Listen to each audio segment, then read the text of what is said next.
మాకు ఒక చిన్న స్థలం ఉంటే అందులోనే చిన్న పాకేసుకుని ఉండేవాళ్ళు. అప్పుడు అమ్మాయిని నాకు పెళ్లి చేశారు. నేను మంచోడిని అంటే దుర్గారావు మంచోడు, ఏ అలవాటు లేదు, మందు తాగడం సిగరెట్లు తాగడం మంచిగా ఉంటాడు, మా అమ్మాయిని బాగా చూసుకుంటాడు అనేసి నాన్నగారు చూసి నన్ను అడిగారండి, మా అమ్మాయిని చేద్దాం అనుకుంటున్నారా చేసుకుంటావు అంటే నేను నమ్మలేదు. మాకేమి లేదండి. అప్పుడు పాప వీళ్ళకి స్థలం ఉంది, ఓ మంచి పేరు ఉంది, డబ్బులు కట్ట అన్ని బంగారం అన్నీ ఉన్నాయండి వీళ్ళకి. ఏంటి అమ్మాయి చదువుకుంది, నేను అసలు చదువులేదు సంజయ్ నాకు చేస్తాను అంటే ఒకవేళ చేయాలనుకుంటే ఉద్యోగస్తుడికే ఒక 5 లక్షలు చేసే కెపాసిటీ నాన్నగారికి ఉందండి. అదే చేస్తాను అన్నారు కాబట్టి నా అదృష్టంగా భావించి చేసుకుంటాను. తాత అనేవాడు, నేను మాయ అంటే ఒప్పుకునేవాడు కాదు. ఊర్లో ఎవరు మాయ అన్నా అలా మాయ అంటే ఊరుకోలేదు. మా మామగారు చనిపోయి ఎక్కడ ఉన్నాడు కానీ మాయ అంటే అసలు ఊరుకునేవాడు కాదండి. తాత అంటారు, తాత అనేవాడు. తాత నేను చేసుకుంటాను తాత అంటే ఓకే మా కూతుర్ని చేస్తానని. దానికి పెద్ద స్టోరీ జరిగిందండి.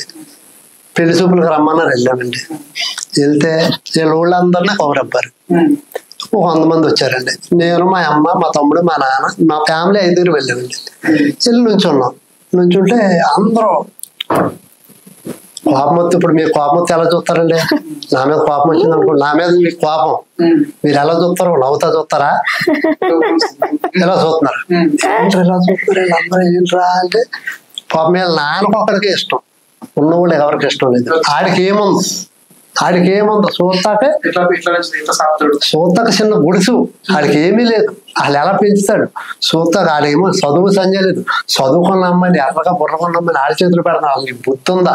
బుద్ధి లేదా? మనిషి పశువు అనేసి వీళ్ళ ఊళ్ళందరూ వీళ్ళ నాన్నే అనేస్తుంటే వాళ్ళ నాన్న పాపం లిగిసి ఒకటే అన్నాడు. ఆడు గురించి నాకు తెలుసు, ఈ ఊర్లోనే పుట్టాడు, ఆడు ఫస్ట్ చిన్నప్పటి నుంచి ఎలా ఉండడం నాకు తెలుసు. ఇప్పుడు దాకా మందు అలవాటు లేదంటే ఇప్పుడు నుంచి కూడా మందు అలవాటు ఉండదు. ఆ నమ్మకంతో అటుకు నేను చేస్తున్నాను అని చెప్పేసి వాళ్ళ ఊళ్ళో ఎవరికీ ఇష్టం లేకపోయినా తీసుకొచ్చి నాకు పెళ్లి చేశాడండి. ఆ రోజు నుంచి ఈ రోజు వరకు మా మామగారికి ఇచ్చిన మాట, నా కూతురు బాగా చూసుకుంటాడో అనేసి ఒక నమ్మకంతో ఇచ్చాడు కదండి. ఈ రోజు కూడా ఒక్క మాట కూడా రాలేదు.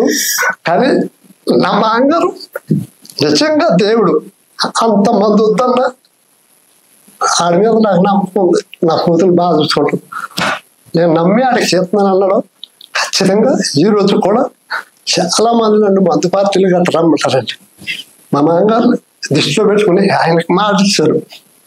ఆ మాట అసలు తప్పకూడదు, నిలబడి ఉండాలి అనేసి ఇప్పుడు కూడా నేను ఎక్కడికి వెళ్ళిన దొరకరావు మంతా ఫ్రీగా ఉండాలి. నన్ను నమ్మి అమ్మాయిని నాకు ఇచ్చాడు. నేను దాని జోలికి నా చచ్చిపోయేదాకా నేను వెళ్ళను అనేసి నాకు ఇప్పుడు 47 సంవత్సరాలు. నాకు ఇప్పటికి దాని జోలికి నేను వెళ్ళలేదండి. అంటే నాకు ఎంతైతే నమ్మకంగా అమ్మాయిని నా చేతిలో పెట్టాడో నేను అంత నమ్మకంగా చూసుకోవాలని అసలు వెళ్ళలేదండి ఇప్పుడు కూడా. సహజంగా అంటే ఎట్లుంటుంది అంటే సమాజం అంతా వేరే ఉంది. మీరు చెప్తుంటే నిజంగా నాకు కూడా చాలా బాధ అనిపిస్తుంది. ఇదంటే మామకి ఇచ్చిన మాట కోసం, భార్య సంతోషంగా ఉండడం కోసం కూడా మీరు ఇప్పుడు కూడా మంది ముట్టకుండా ఉండడం అనేది చాలా గొప్ప విషయం. మీరు అవునన్నా కాదన్నా మీ స్థాయి చాలా పెద్దది. మీకు ఇంచుమించు 20 లక్షల మంది ఫాలోవర్స్ ఉన్నారు. మీ స్థాయి చాలా పెద్దది. మీరు అవునన్నా కాదన్నా నిజంగా అండి. గంగరత్నం గారు, నేను అనుకున్నా ఏంటంటే ఒక చిన్న డైలాగ్ నేను, ప్రతి మొగాడు విజయం ఇంకొక ఆడది ఉంటుంది అంటారు కానీ నాకు ఇప్పుడు తెలియదు. కానీ మిమ్మల్ని చూస్తుంటే నిజంగా అనిపించింది. నిజంగా ఈయన ఇంత సక్సెస్ కావడానికి కారణం నిజంగా మీరే. నిజంగా మీకు ఎంత మాట్లాడినా చాలా తక్కువ. నేను మీ చెప్పేంత వయసు కానీ అనుభవం నాకు ఏమవుతలేదు. కానీ ఒక విషయం చెప్తున్నా, వినాశ్రయ జననం నాస్త్రి, వినాశ్రయ జీవనం నాస్త్రి అంట కదా. స్త్రీ లేకుండా జననం లేదు, స్త్రీ లేకుండా గమనం లేదు అంట కదా. ఈరోజు మీరు లేకుంటే మా దుర్గారావు లేరు. నిజంగా ఈరోజు ఇండస్ట్రీకి దుర్గారావు ఇచ్చడం అనేది చాలా చాలా గొప్ప విషయం. నిజంగా అందు విషయం మీకు యాక్సెప్ట్ చెప్పొచ్చు అండి. Like, share, subscribe LGTV. Please subscribe to LGTV. Like, share, subscribe LGTV.